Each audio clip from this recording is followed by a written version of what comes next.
want to talk to you just briefly about teenage rebellion. There's really a lot that goes into this topic, but one of my mentors kind of explained it this way. By the way, I'm Fred Lybrand. We've had 5 teens. We survived it all. And I have a conviction about teenage rebellion that basically what's happening, as this mentor taught us, is that you are finding out, it's like your second chance. You're finding out where maybe some mistakes were made, some lessons that weren't learned exactly.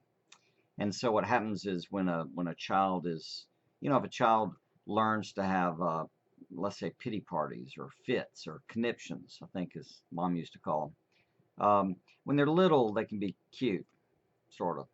But when they get big, like teenager, they're too big to do it, and they can take actions little ones can't, in terms of running away or destroying property or something.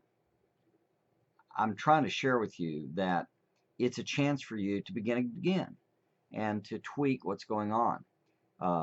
Kids have not settled into their identity as to who they are. That usually happens from 16 to 21. There's certainly a lot of things they've learned and that are in the system, but it doesn't mean people can't grow or change. What you want to do if you're seeing rebellion in a child is you want to think about what is that rebellion trying to communicate. And I think on a simple level, there are a couple of things to know. One is generally what's happened is we've excused a lot of behavior. And then when you get towards adulthood, you can't really control it.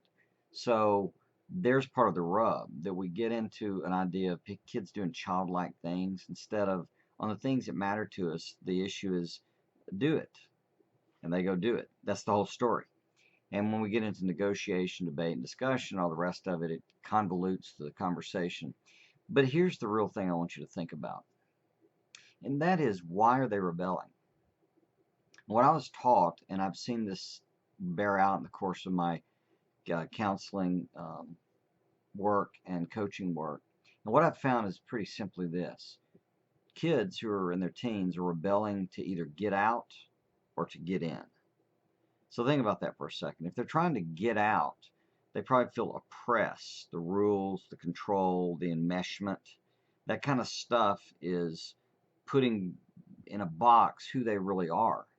And so it's like their last name is what's important and their first name doesn't mean anything.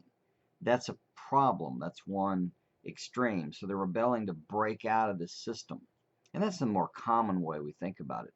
But there's another kind of rebellion, and that's rebelling to get in. And what that means is they really don't feel like they belong to the family. They probably feel black sheepish or in some way like they don't fit with the family. There are others with special privilege or something like that.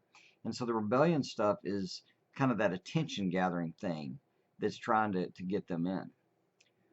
The cure, actually, for both of these really is a balance of what's called power and love, or belonging and separateness, or being and doing, all these ways we talk about it nowadays. But what you're really wanting to do is to both affirm your love and commitment for your child and give them the freedom, responsibility to make choices for their life. So if you tell them what you want and say, it's your choice, and then make them do it anyway, that's over controlled. If you give them no direction about what you expect or hope for, then that's clearly kind of under control and they're not being guided. This is that trick that parents have to do. How do we figure out how to let you know that we love you dearly, and yet we do have standards and expectations around here? And they're going to run into those in business and life, no matter who's the president. So I would just encourage you to try to begin by thinking that through. Diagnose what's going on. Why are they rebelling? Because that's going to give you insight on what to address. Are they trying to get out of the system? Are they trying to get in? Hope that helps.